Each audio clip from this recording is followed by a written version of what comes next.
किसी के आने की आहट सुनाई दे रही थी।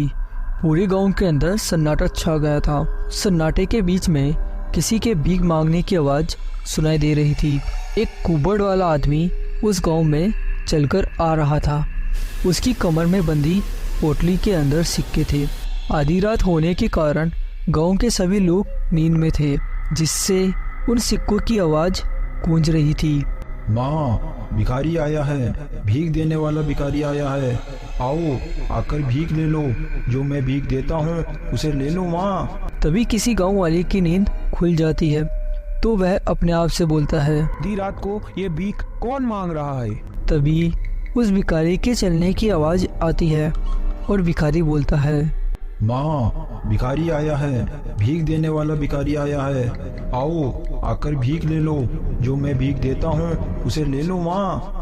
तभी वे आदमी वापस बोलता है, ये कोई टाइम है क्या भीख मांगने का? मेरे घर के सामने से चले जाओ। भिखारी गली गली घूमकर भीख मांग रहा था। वह एक घर के आगे आकर रुक जाता है। माँ, भिखारी आया है, भीख देने वाला भिखारी आया है। आओ, आकर भीख ले लो, जो मैं भीख देता हूँ उसे ले लो माँ। यह सुनकर रामू घर से बाहर आता है और बोलता है, आधी रात को क्यों शोर मचा रहे हो? इस बचे हुए चावल को खाओ और यहाँ से चलते बनो। ऐसा बोलकर रामू गुस्से में घर के अंदर वापस चला गया। फिर भिखारी थाली को गौर से देखने लगा। तुमने किससे भीख मांगी बे? मैं ही भीख दूंगा, तुम बस उस भीख को ले लो। ओम क्लीम क्लीम चामुंडा विच्चे स्वाहा। ओम क्लीम क्लीम चामुंडा विच्चे स्वाहा। ऐसा मंत्र पढ़ते ही थाली के चावल लाल पड़ गए। फिर भिखारी उन चावल को उस घर के बाहर फेंक देता है और वे चावल आग में बदल जाते हैं। फिर वह भिखारी वहां से चला गया। नींद के नशे में कोई ठीक से ध्यान नहीं दे पा रहा था। माँ, भिखारी आया है, भीख देने वाला भिखारी आया है। आओ, आकर भीख ले लो, जो मैं भीख देता हूँ उसे ले लो माँ। भीख लेने को बोल रहा था। पिछले रात रामू के घर के बाहर खून मिला हुआ खाना देखकर रामू काफ़ी डर जाता है। वो डर कर दौड़ते हुए सरपंच जी के पास चला जाता है और रात में हुई सारी घटना के बारे में बता देता है। कई लोगों ने बताया, एक भिखारी भयंकर रूप से चिल्ला रहा था, भीख मांग रहा था और छन छन की आवाज़ करते हुए घूम रहा था। घबराओ मत, उस खून मिले खाने को तुम अपने घर के पीछे दफना दो, और कोई पागल ही होगा जो आधी रात को भीख मांगने आता है। यह सब बात सुनकर रामू अपने घर की ओर वापस चला गया। फिर आधी रात होते ही भिखारी वापस गांव में आ गया। फिर उस रात गांव में एक औरत ने भिखारी को खाना दिया। वह खाना वापस लाल पड़ जाता है तो वह भिखारी उस खाने को उसी घर के बाहर फेंक कर ओम क्लीम क्लीम चामुंडा विच्चे स्वाहा, हट स्वाहा, मौत पक्की है, मौत पक्की है तेरे घर में। ऐसे ही दिन बीत रहे थे। जिस जिस घर से भिखारी को भीख मिली उस घर के लोग मरने लगे। किसी का एक्सीडेंट हो जाता था तो कोई खून की उल्टी कर के मर जाता था और वहाँ कुछ ना कुछ अपशगुन होता था। गांव में हर कोई उस भिखारी से डरने लगता है। कोई उसके सामने जाने की हिम्मत नहीं करता था। सबको लगता है कि वो भिखारी उनके घर वालों को भी मार डालेगा। उस भिखारी से रक्षा करने के लिए गांव के कुछ लोग पहरा देते थे। आधी रात में भिखारी के आते ही लाठियों से मारते। भिखारी को मारने वाला दुर्घटनावश किसी न किसी तरह मर जाता था। उस दिन से सभी गांव वालों ने अपने अपने घरों के बाहर लिख दिया था, ओ भिखारी कल आना। सब डर कर आधी रात होते ही घर का दरवाजा बंद कर लेते थे और अपने अपने घरों में सो जाते थे। फिर भिखारी एक घर के बाहर रुक जाता है और बोलता है, ओ भिखारी कल आना, मैं भीख देने वाला भिखारी हूँ, भीख मांगने वाला भिखारी नहीं हूँ। गांव का सरपंच एक तांत्रिक को गांव में ले आता है और तंत्र विद्या कराने लगता है। उस भिखारी को गांव से भगाने की कोशिश करता है पर वह ऐसा करने में असफल हो गया था। आखिरकार वह भिखारी है कौन और इस गांव में क्या लेने आया है? वह भूत है या इंसान या पिशाच? इसलिए गांव वाले डरते थे। फिर एक रात मोहन काम के सिलसिले में हरियापुर आ रहा था। बहुत अंधेरा हो चुका था तो मोहन चलता चलता बड़बड़ाता है, बेटी की शादी के लिए मंगलसूत्र बनवाने को दिया था। 1 महीना बीत चुका है, लेकिन उस सुनार का कुछ अता पता नहीं है। वो मेरी बेटी का मंगलसूत्र खाकर तो नहीं बैठ गया। ये बोलते हुए मोहन चला जा रहा था। मोहन की बेटी की शादी उसके प्रेमी रुद्र के साथ होने वाली थी, लेकिन पर मोहन को हरियापुर के भिखारी के बारे में बिल्कुल भी नहीं पता था। गली में जाते हुए वह हर घर के बाहर लिखे हुए अक्षरों को ध्यान से देख रहा था। सुनसान गलियों में भिखारी के भीख मांगने की आवाज सुनाई दे रही थी। अंधेरे में भिखारी को आता हुआ देखकर मोहन वहीं पर ही रुक जाता है और गिर जाता है। मोहन को चक्कर आ रहे थे, तभी वहां पर वह भिखारी आ जाता है। भाई 1 गिलास पानी पिला दो, मुझे मेरी बेटी का मंगलसूत्र घर भी वापस लेके जाना है। मुझे बहुत तेज प्यास लग रही है, मेरा गला सूख रहा है।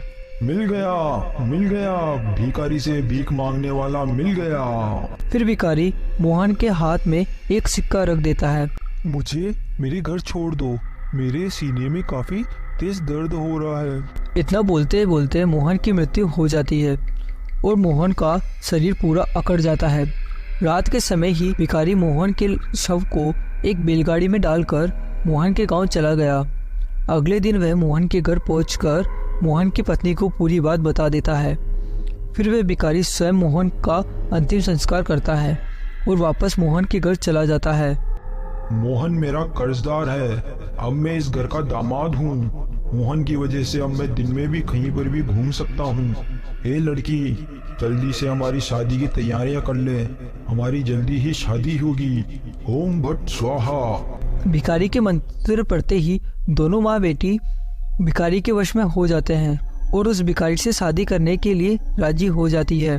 प्रिया के पिता मर चुके हैं, इनके जब तक 12 दिन पूरे नहीं हो जाते तब तक इस घर में कोई भी शुभ कार्य नहीं होगा। जब 12 दिन पूरे हो जाएंगे मैं तुम्हारी शादी मेरी बेटी प्रिया से करवा दूंगी।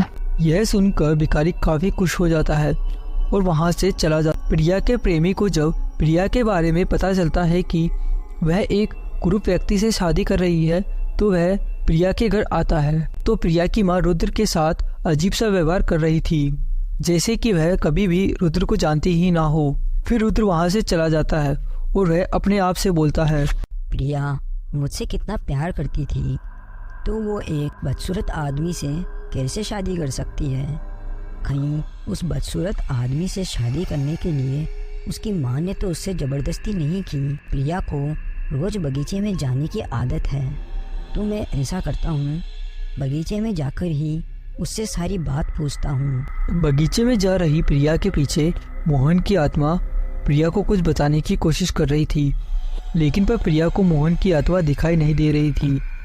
तभी वहां पर रुद्र प्रिया के सामने आ जाता है, लेकिन पर प्रिया रुद्र को नज़रअंदाज कर देती है और वह वहां से चली जाती है। तो रुद्र प्रिया के घर पर चला जाता है और उससे बात करने की कोशिश करता है। तो प्रिया की माँ बोलती है, बेटा तुम कौन हो और तुम मेरी बेटी का पीछा क्यों कर रहे हो? तुम यहाँ से चले जाओ, नहीं तो मैं तुम्हारी शिकायत पुलिस में दर्ज करवा दूंगी। मोहन की आत्मा कुछ कहने की कोशिश कर रही थी। वह उन्हें बताने की कोशिश कर रही थी कि उसे कर्ज से मुक्त करा दो। आत्मा के लाख चिल्लाने के बाद में भी उन दोनों माँ बेटी को कुछ भी सुनाई नहीं दे रहा था। तभी वहां पर वह बदसूरत भिखारी आ जाता है। क्या ससुर जी, आप एक आत्मा हो, भूल गए क्या? आप मेरे सिवा किसी को दिखाई नहीं दोगे। कृपया मेरी बेटी को छोड़ दो। वो मुझसे भीख लेने से पहले सोचना चाहिए था। ऐसा बोलकर भिखारी वहां से चला गया। रुद्र को कुछ भी समझ नहीं आ रहा था।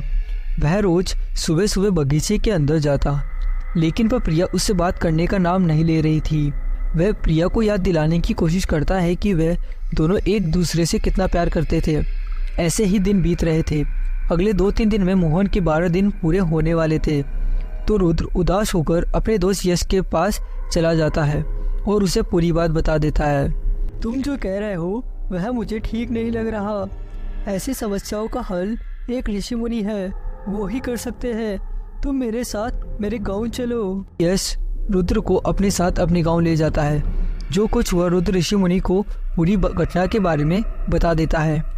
यस, तुम उस भिखारी पर नजर रखो और वो रोज कहाँ जाता है और तुम रुद्र प्रिया के घर ले चलो मुझे। मोहन के घर के बाहर आकर ऋषि मुनि चुपके से उसके घर के बाहर देखने लगते हैं तो रुद्र, इन दोनों पर काली शक्तियों से मंत्र फूके गए हैं और मोहन की आत्मा को इसलिए शांति नहीं मिल पा रही क्योंकि मोहन को कर्जदार बनाकर उस भिखारी ने इन दोनों पर काली शक्तियों द्वारा कब्जा किया है। हम इन दोनों को किस प्रकार काली शक्तियों से मुक्त करवा सकते हैं? क्या इन दोनों को बचाया नहीं जा सकता? तुम एक काम करो, मोहन की धारण की गई किसी भी वस्तु को मेरे पास ले आओ। ऐसा बोलकर ऋषि मुनि अकेले ही जंगल की ओर चले जाते हैं और वहां पर मंत्र पढ़ने लगते हैं।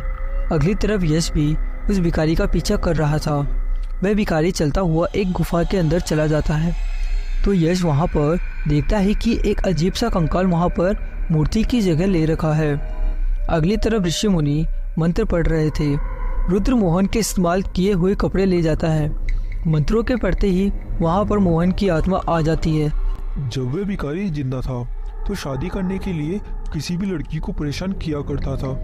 कोई भी लड़की उसको पसंद नहीं करती थी तो उसने काली शक्तियों का सहारा लिया और वह एक दिन काली शक्तियों के राजा के सामने अपनी बलि दे दिया। काली शक्तियों के राजा के द्वारा उसको आशीर्वाद मिला कि वह जिसको भी अपना कर्जदार बनाएगा उसकी बेटी की शादी उससे हो जाएगी और वह वापस जीवित हो जाएगा। उस भिखारी ने मुझे बेहोश किया था, फिर उसने मुझे अपना कर्जदार बना लिया। अब आप ही मेरी बेटी को उससे बचा सकते हो। रुद्र, तुम अभी जाओ, जहाँ पर मोहन का शव पड़ा था वहाँ पर तुम्हें एक सिक्का मिलेगा। तुम मुझे उस सिक्के को लाकर दे दो और जैसा जैसा मैं बोलता हूँ वैसा करो। फिर रुद्र सिक्का लेने के लिए चला जाता है। कुछ समय बाद सिक्का लेकर रुद्र वापस ऋषि मुनि के पास आ जाता है। अब तुम एक काम करो, रात के समय जब वो भिखारी आएगा तो तुम उसके हाथ में वो सिक्का दे देना, जिससे उसकी मृत्यु हो जाएगी और मोहन की आत्मा को मुक्ति मिल जाएगी। फिर कुछ समय में रात हो जाती है। रात होते ही वह भिखारी गांव में चला आता है। भीख ले लो, भिखारी आया है, भीख देने वाला भिखारी आया है। तभी वहां पर रुद्र आ जाता है और उसे वह सिक्का दे देता है। सिक्के के लेते ही उस भिखारी के शरीर में जलन होने लगती है और वह जलने लगता है। तुमने ये अच्छा नहीं किया, तुमने मोहन की आत्मा को मेरे कर्ज से मुक्त कर दिया। इतना बोलते ही उस भिखारी के शरीर के अंदर आग लग जाती है और वह वहां पर ही जलकर भस्म हो जाता है। दोस्तों, आपको यह हमारी कहानी पसंद आई हो तो हमारे चैनल को सब्सक्राइब करें और आगे भी ऐसी कहानी देखने के लिए कमेंट करें। Thank you for watching.